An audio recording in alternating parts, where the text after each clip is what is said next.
Hello and welcome back friends, आपके अपने YouTube channel OHS group पर। हमारे आज के इस वीडियो का टॉपिक है फायर सेफ्टी। आज के इस वीडियो में हम सीखने वाले हैं कि फायर क्या होता है, इसके डेफिनेशन क्या है, फायर ट्रायंगल या टेट्राहेड्रॉन किसको कहते हैं, फायर कितने टाइप्स के होते हैं, फायर सेफ्टी इंस्पेक्शन कैसे करते हैं और सबसे आखिर में फायर प्रिकॉशन या कंट्रोल मेजर्स जिससे कि हम अपने वर्क प्लेस पर फायर प्रिवेंट कर सकें। चलिए तो जानते हैं कि फायर क्या है। फायर होता क्या है। फायर एक तरह का केमिकल रिएक्शन है जिसमें कंबशन का प्रोसेस होता है जिससे कि हीट एंड लाइट प्रोड्यूस होती है। दूसरी तरह से ये कह सकते हैं कि ये केमिकल रिएक्शन प्रोसेस है जिसमें हीट एंड लाइट प्रोड्यूस होती हैं जिसको कि फायर कहा जाता है। फायर के 3 एलिमेंट होते हैं, ऑक्सीजन, हीट एंड फ्यूल।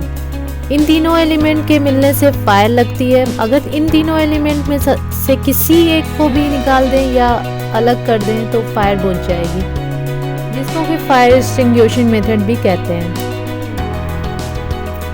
जैसे कि आपको समझ में आ गया होगा कि जब ये 3 element oxygen, heat and fuel एक सही अनुपात या क्वांटिटी में जब तक ना मिले तब तक केमिकल रिएक्शन नहीं होगा और आग नहीं लगेगी। इन तीनों एलिमेंट को फायर ट्रायंगल कहते हैं, जबकि फायर टेट्राहेड्रॉन में टोटल 4 एलिमेंट होते हैं, oxygen, heat, fuel and chemical reaction. तो उम्मीद है आपको फायर का मीनिंग एंड फायर ट्रायंगल या टेट्राहेड्रॉन का मैकेनिज्म समझ में आ गया होगा। तो चलिए आगे बढ़ते हैं और समझते हैं कि फायर कितने टाइप्स के होते हैं। फायर को टोटल 6 टाइप में क्लासिफाइड किया गया है और ये क्लासिफिकेशन इंडियन एंड यूरोपियन और यूके स्टैंडर्ड के अकॉर्डिंग है। सबसे पहले आता है क्लास ए फायर, जिसमें रखा गया है सॉलिड कंबस्टिबल मटेरियल को, जैसे कि लकड़ी, पेपर, कपड़ा एक्सेट्रा। इसके बाद आता है class B fire, fire flammable liquid fire, जैसे कि पेट्रोल, डीजल एंड केरोसिन इत्यादि।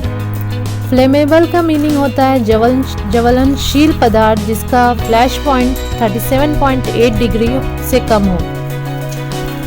तीसरे नंबर पे है फ्लेमेबल गैसेस फायर, जिसमें आता है LPG gas, acetylene gas. 4th number पे है मेटल फायर, जिसमें आता है मेटल मटेरियल में फायर लगना, मेटल जैसे कि मैग्नीशियम, सोडियम, पोटाशियम।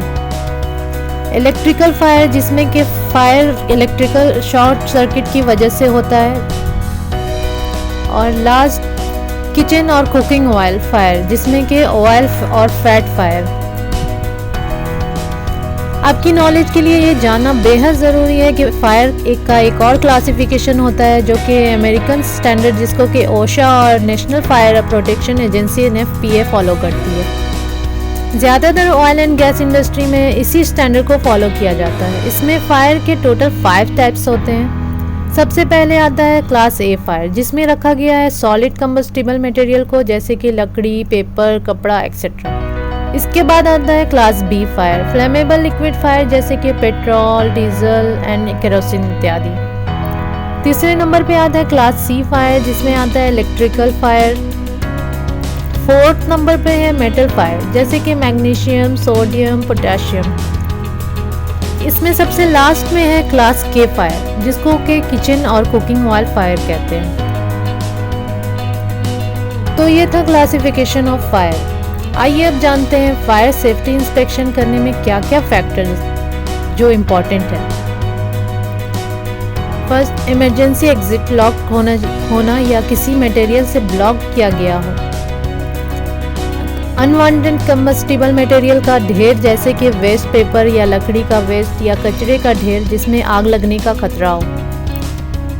काम की जगह पर स्मोकिंग करना या स्मोक बर्ड्स को सही से डिस्कार्ड नहीं करना। इसके बाद हम अपने फायर इंस्पेक्शन में आइडेंटिफाई करने की कोशिश करेंगे कि ओवरलोडेड इलेक्ट्रिकल सॉकेट या डैमेज इलेक्ट्रिकल कनेक्शन तो नहीं है। ये बहुत ही कॉमन रीज़न है वर्क प्लेस फायर का। फिर देखेंगे कि हॉट वर्क एक्टिविटी, जैसे कि वेल्डिंग, कटिंग, ग्राइंडिंग का काम ऐसी जगह पर कर रहे हों जहां पर कंबस्टिबल या फ्लेमेबल मटेरियल स्टोर किया गया हो, जिससे कि उसमें आग लगने का चांसेस बढ़ जाता है। एंड आखिर में मशीन को ओवरहीट होना या उसको प्रॉपर मेंटेनेंस या ना होने के वजह से उसके मेटल पार्ट्स का गर्म होने की वजह से आग लग जाना। तो आइए अब बात करते हैं कि फायर को रोकने के लिए हमें क्या क्या करना चाहिए या कंट्रोल मेजर या प्रिकॉशन क्या क्या लेने चाहिए।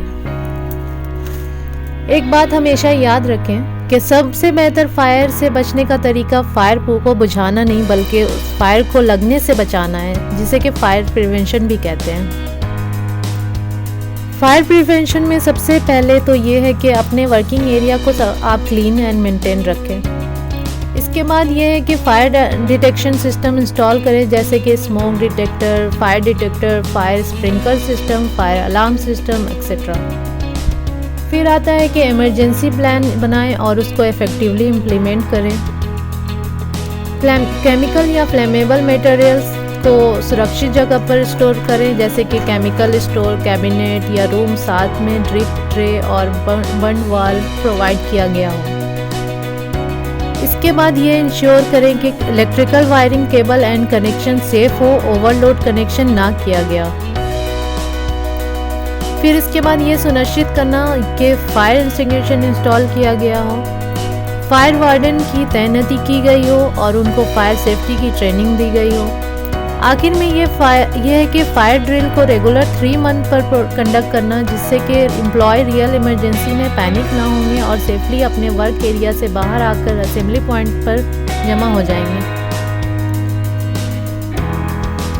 आपको ये बताते चलें कि फायर एक्सटिंग्विशर के ऊपर जल्द ही एक डिटेल वीडियो लेकर आएंगे, जिसमें एक फायर एक्सटिंग्विशर के टाइप्स, यूजेज, इंस्पेक्शन करने के डिटेल्स पर डिस्कस किया जाएगा। तो ये था हमारा आज का फायर सेफ्टी वीडियो। उम्मीद है आप सबको पसंद आया होगा। ऐसे ही और वीडियोस और लेटेस्ट इन्फॉर्मेशन के लिए हमारे चैनल OHS गुरु को सब्सक्राइब करना ना भूलें और साथ ही बेल आइकन को प्रेस करें। फिर मिलेंगे एक नए टॉपिक के साथ। जब तक के लिए अपना और अपने परिवार का ख्याल रखें। Stay safe. शुक्रिया, धन्यवाद, थैंक यू।